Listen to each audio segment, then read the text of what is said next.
Welcome to One Weighted Machines and the B7 Audi RS4 series. In this video, we'll be doing a carbon clean on the RS4. This car was carbon cleaned about 2,000 kilometers ago, so we'll be opening it up to show the process for the carbon cleaning and to see how bad it really gets after only 2,000 kilometers of driving. The gaskets in front of you are the ones that were pulled from the car in the last change, and they're in surprisingly good condition when you take a look at all of the actual gasket material. Still recommend that you change them if you do this project. The carboned up flaps on the left side and the little bowl of screws all came out from the intake manifold. There will be a separate video on the channel talking about the intake manifold D-flap as well. The dividers in the center were also removed from the engine. If you're going to deflap the manifold, you don't need to put these back. If you're going to keep the flaps in, you need to take these out, clean them up, and put them back.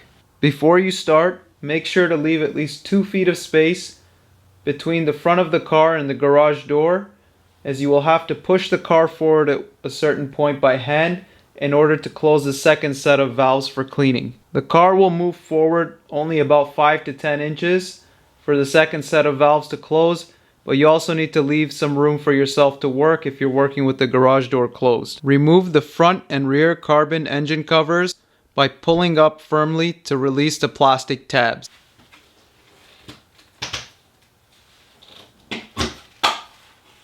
Remove 3 bolts holding engine cover bracket to intake manifold and cut 2 zip ties holding wiring bundle.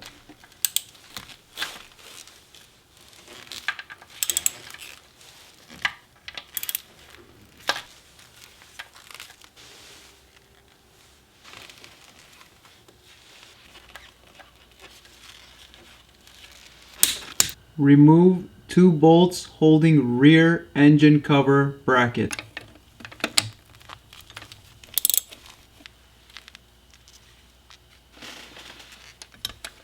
Pull out tab holding vacuum line to engine bracket.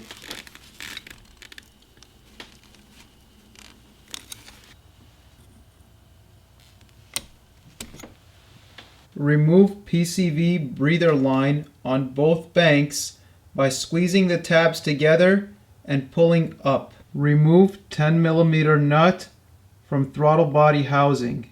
This nut holds on the PCV breather valve from both banks. The PCV valve breather hose is held on by 2 squeeze tabs, one on each bank and one connecting it to the PCV box. All 3 need to be gently squeezed and pulled up and the entire assembly removed.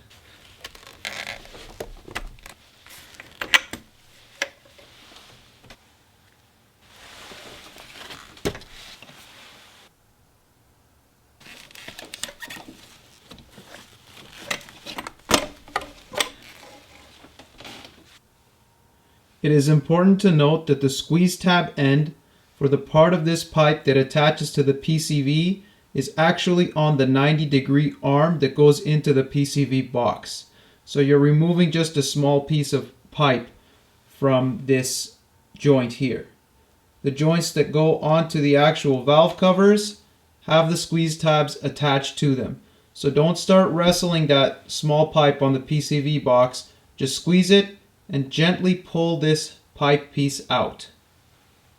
Here's what the assembly looks like and its orientation. Use tape to hold the nut so that you don't mix this up later on, and put tuck tape on all ends that are open to prevent critters from getting in or any foreign debris falling in. This goes for both the engine side and for pipes that you pull off of the car. On some components, you'll need to clear residual oil before the tape can stick.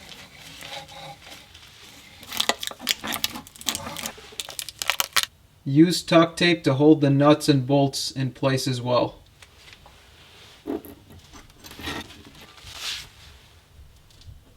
Tape the PCV pipe inlets and for now the 90-degree arm on the PCV box attachment.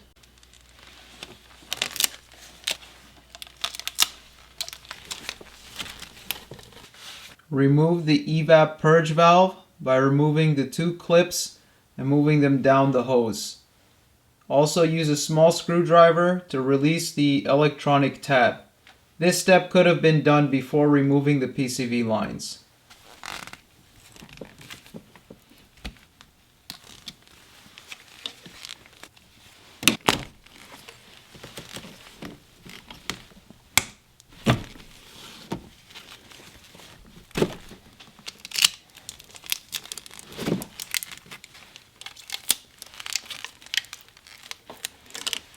Loosen the two hose clamps on the intake flex pipe and slide the clamps off, removing the flex pipe from the throttle body side. You can also remove it from the intake airbox side because later on you'll see it gives us more room to work with everything. For the carbon clean, we won't be removing this flex pipe completely from the engine bay, and we'll be leaving this vacuum hose connected.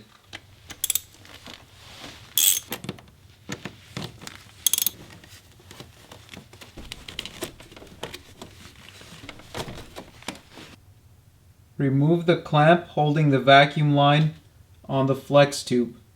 There is another vacuum line underneath the flex tube which we are not going to be removing, which is why the flex pipe will stay in here.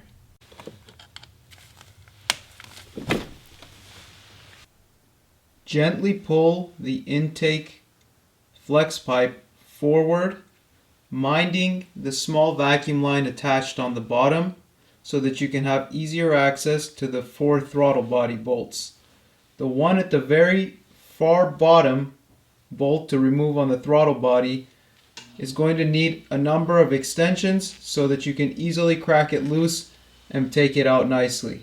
Don't try to use universal joints, as that might be more difficult there. The bottom left bolt on the throttle body is very difficult to get to, and the most important part is to not damage wires and piping that are in the way. So with this amount of an extension and a T30 at the bottom, you will be able to lightly push down any of the wires that are in the way. The one pipe that's connected to the flex pipe, you pull it forward. Everything else you'll be able to just settle down a little bit, and then you can get this extension in there and you can undo that bottom bolt for the throttle body. The other ones aren't too difficult. That's just the one that you have to be more careful with.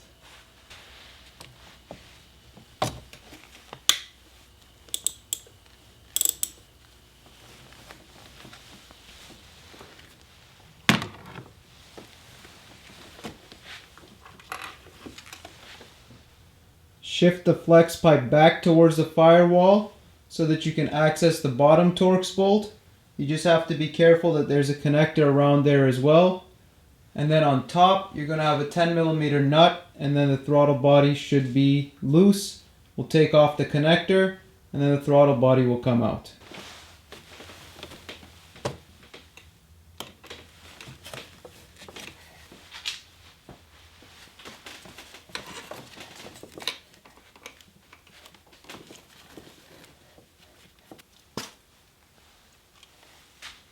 There is one more sensor that you can remove to make accessing that bottom bolt easier.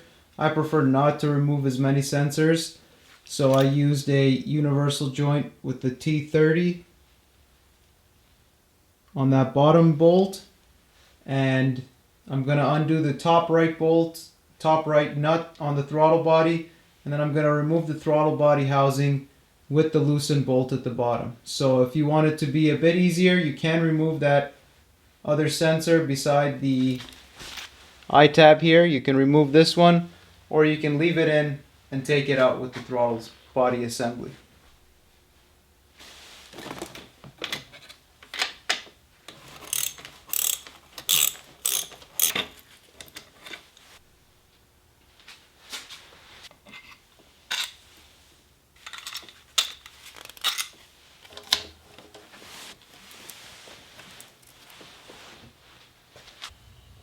Next, we're going to start taking apart the fuel system. At this point, do not open the driver's door anymore. When we go to push the car later on in the video, we're going to get in from the passenger seat because opening the driver's seat primes the fuel pump and we'll just get a bunch of fuel squirting everywhere, and we don't want that. So don't do that. Now we'll start by removing the low pressure in fuel line. Put a rag around it and zip tie it.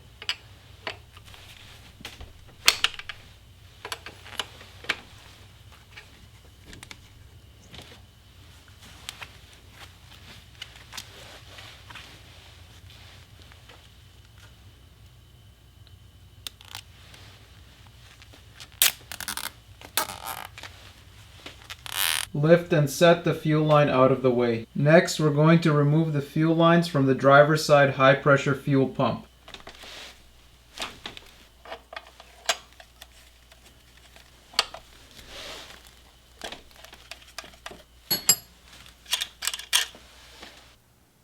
Remove the electrical connector.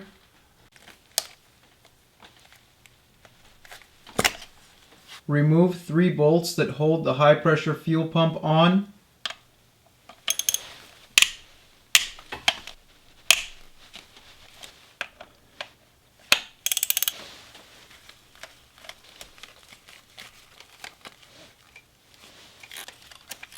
Gently remove the high pressure fuel pump, guiding it away from the fuel lines coming in.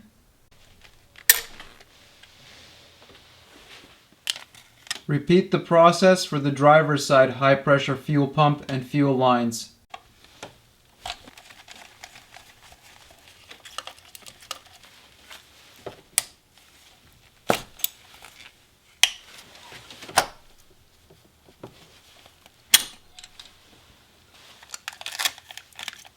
Loosen the fuel lines associated to the injectors.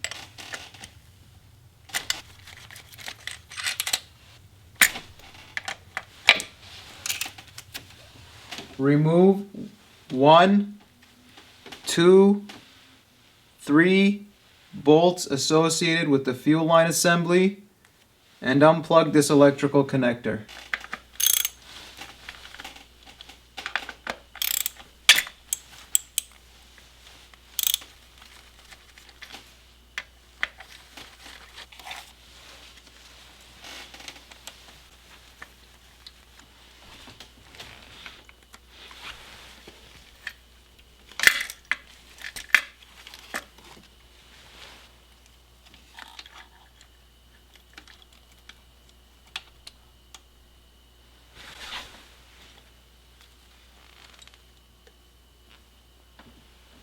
Depending on the length of your T30 bit that you're using, you may or may not have to remove this lifting eye here.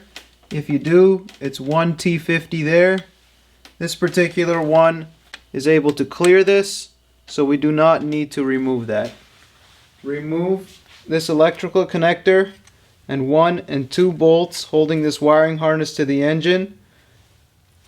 Once we remove this engine lifting ring, we can tuck this wiring harness out of the way and remove this front one as well.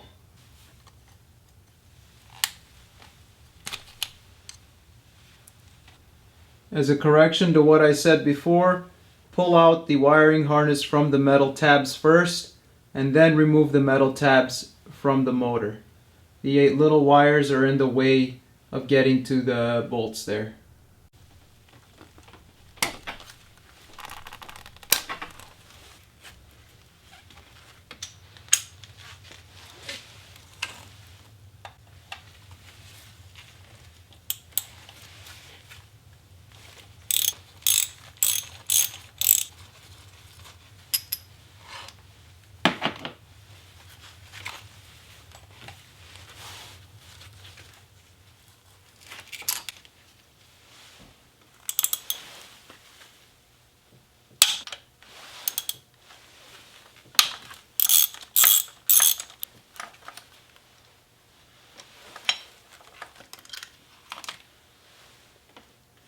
loosen hose clamp for vacuum line underneath intake manifold inlet.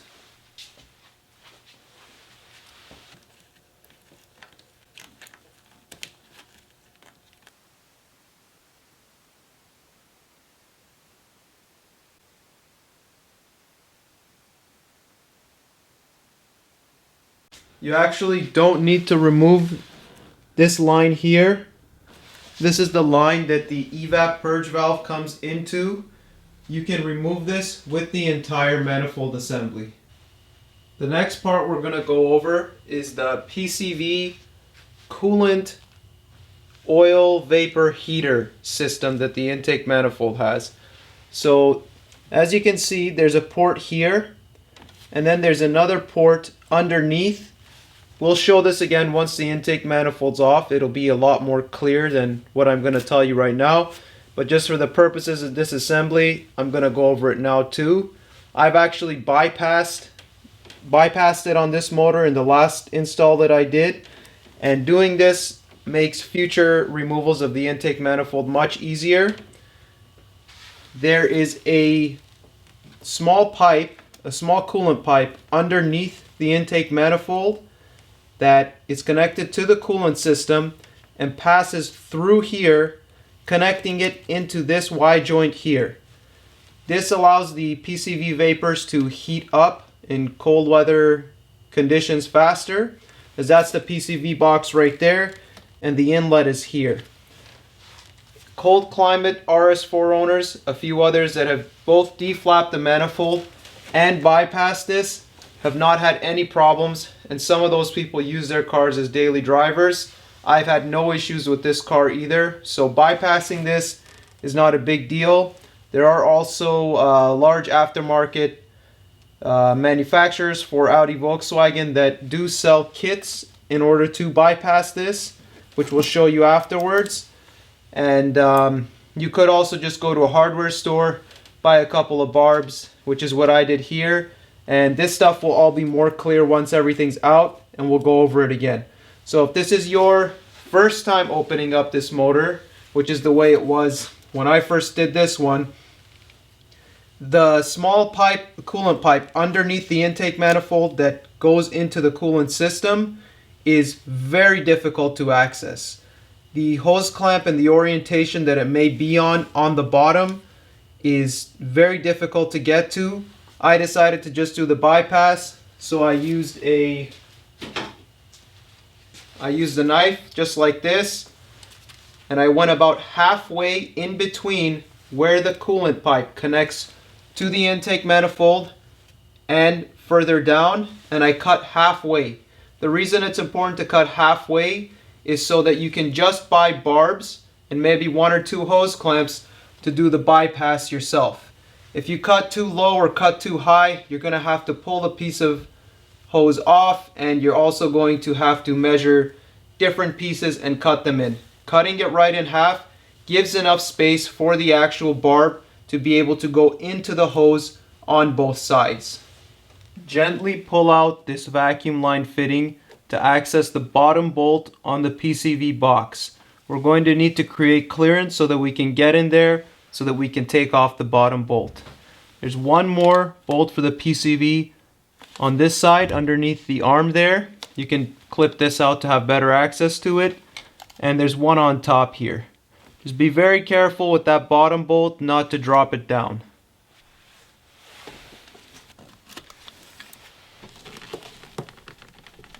Remove coolant hose that was connected to the top of the intake manifold coolant inlet. Whether it's your first time taking it off of the stock configuration or here, you're probably going to get a little bit of coolant coming out, so you can slide something under the car to catch that coolant. If you are removing off of a stock configuration, you would have to take this off because it would be connected to the intake manifold directly. Regardless, even if you've done the swap, you need to take it off to create clearance for the PCV box, because you don't want to be breaking any lines back there, and you also want to have the most access to get that bottom bolt.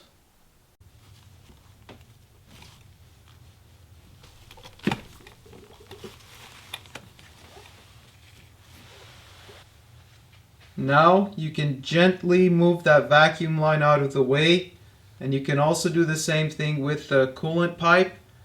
If you need to, there's another clip down here that you can pull the coolant pipe out of to give it even more maneuverability when you want to get your hand down there for the bottom PCV bolt. But this for now is all we're going to do.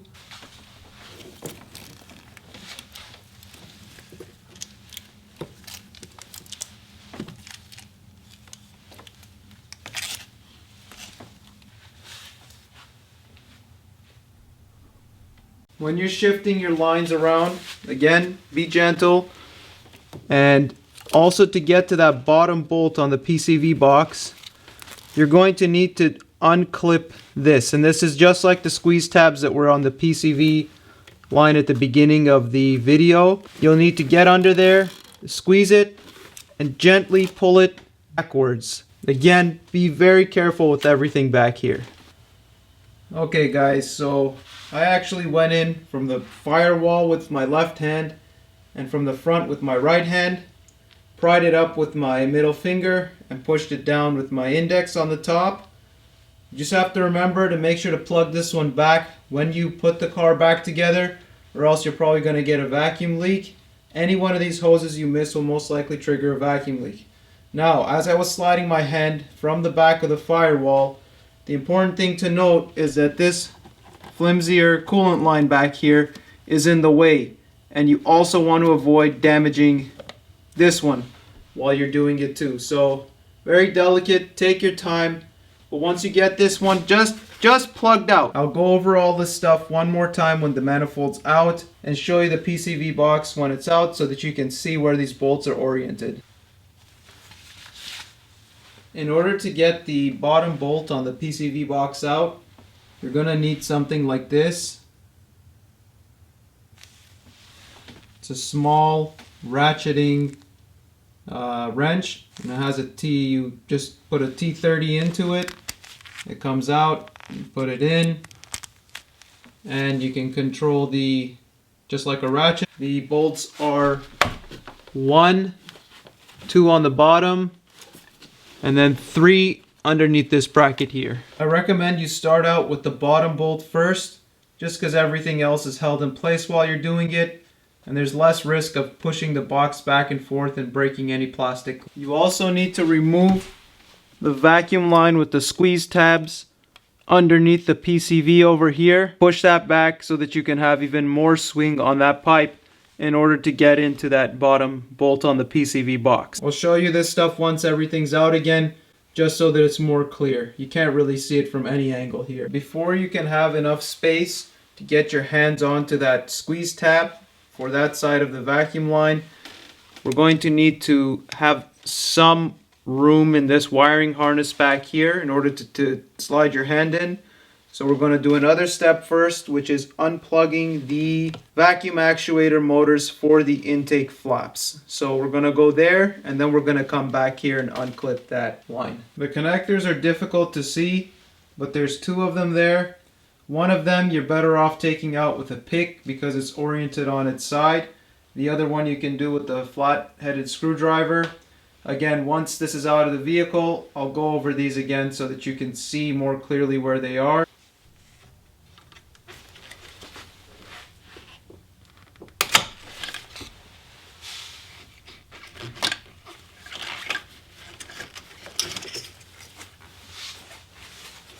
Remove one more manifold flap sensor from the intake manifold. Remove vacuum line bolt to create more access for PCV bolt access. I can't show you guys this in the video here.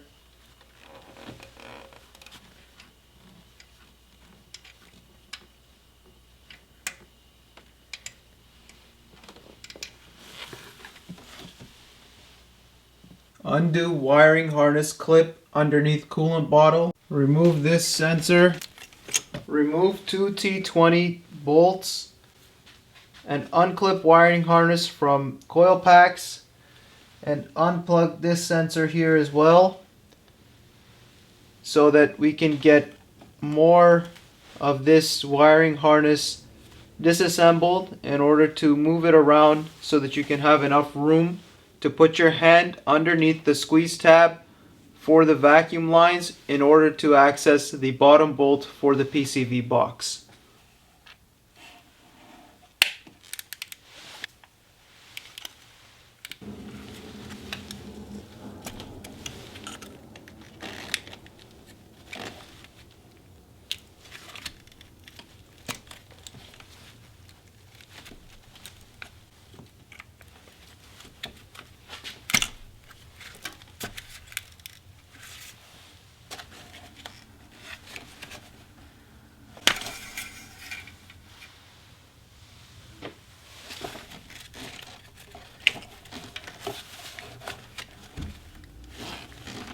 Insert your hand in this orientation around this piece here in order to get the squeeze tab and remove the vacuum line. A very tight space. You need to do it like this. If you can't get your hand in there, you're going to have to recruit somebody with smaller hands. If not, you're going to have to do a lot of wire disassembly, so either try to get your hands in there or figure something out. Now with the vacuum hose loosened, you can move it around enough to get the bottom bolt on the PCV box. Once you've got this vacuum hose contraption out, be very gentle with it as it's all pretty stiff plastic, but you will need to move it back and forth in order to get your hands in there to get that bolt loose. Remove 3 PCV box bolts.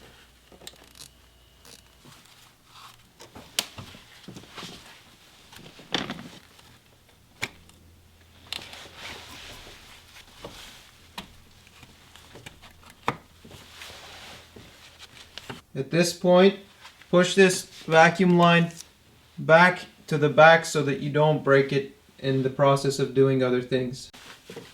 Remove 10 bolts holding intake manifold on. Remove the bolts in a star pattern. 1, 2, 3, 4, 5, 6, 7, 8, 9, 10. And also, earlier in the video I said you didn't need to remove these lifting eyes, the 1 and 2. You do need to remove them because when these bolts come out, the head of the bolt will make slight contact with the T50s. So remove 1, 2, and then with the proper sequence take those bolts out.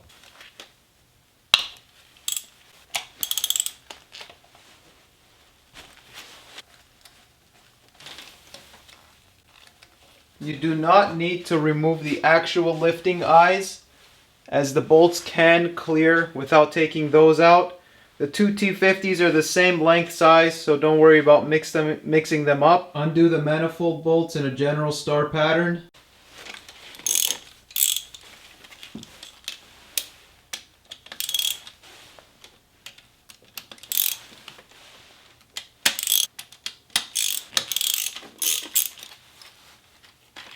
Now that we're preparing to remove the actual intake manifold, take a survey of all of your hoses, coolant hoses, electrical connectors.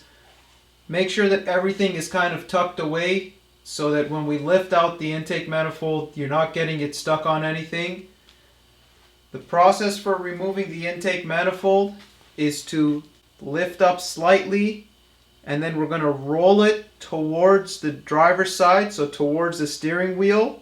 And then we're going to bring it up. So we're going to curl it around those 2 fuel lines near the inlet manifold inlet, and then it's going to come out. At the front over here, you have the 2 vacuum actuator motors, which are going to try to snag on the front here. You're going to have to gently play around with it until you can get it around the fuel lines and you can get those motors out. Even with the manifold D-flap, those motors have to stay because the car still needs to recognize that they're there.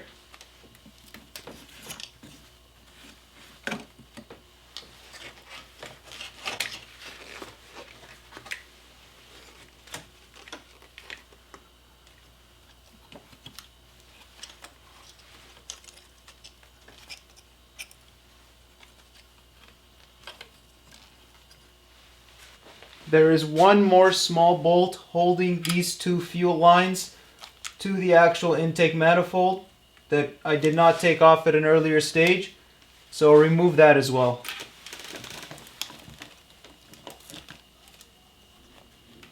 Do your best to leave these fuel clips on the fuel lines. Remove intake manifold.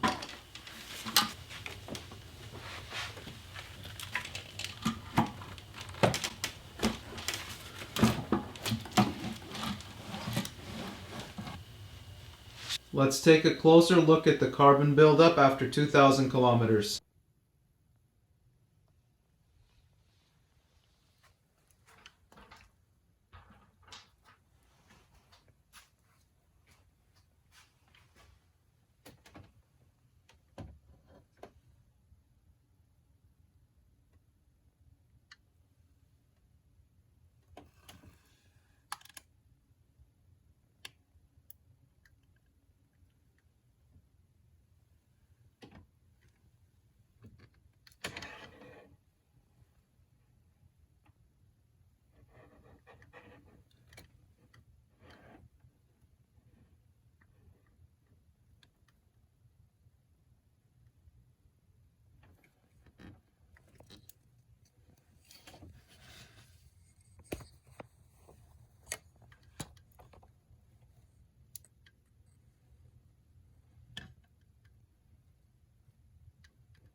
Okay guys, so let's go over where we are in this project now. So a lot of mechanics have stated that between 20 to 60,000 kilometers the carbon cleaning needs to be done. This is showing that maybe it needs to be done on the lower side.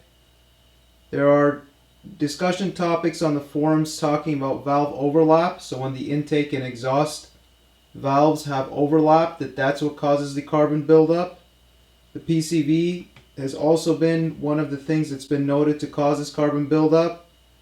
In this particular case, well, fuel's not important for a carbon buildup in general, but just to rule that out, this car ran only on Shell 91 with no ethanol where the fuel where this car is, and that has been for the past 2,000 kilometers. There's also other theories that say that the carbon buildup gets to a point quite quickly and then it stops, it doesn't keep building. So there's that there to consider as well. And this particular car has probably seen around 6 hours only of stop and go traffic in the past 2,000 kilometers. It's not daily driven. All 2,000 kilometers were in the summer and some warmer days in the fall, early fall. The car always gets warmed up to operating temperature, both oil and coolant, in about 5 to 7 minutes, and then it's driven in high RPM about 85% of the time, so excessive idling can be ruled out. The PCV intake manifold bypass mod is the only thing not stock, but makes sense that winter driving in relation to this mod may affect carbon buildup, and this car was only summer driven past 2K. The closest interval from forum searches had shown carbon buildup returning after 7,000 miles on one car that was in a shop for a supercharger edition. There's a video of the carbon buildup on this car 2,000 kilometers ago on the channel. This time it is at about 20% of what it was for most of the valves at that time. In relation to the previous severe buildup on the driver's side front two cylinders closest to the bumper, it can be considered about 30% of the buildup that was previously there 2,000 kilometers ago. The same two cylinders were really bad in the first round, unknown if it had been done before 170,000 kilometers. In a future video we will go over parts now that the manifold is off that were hard to see for those using this as a guide to do the job. We'll clean everything, reinstall with torque specs, and go over details of the intake manifold.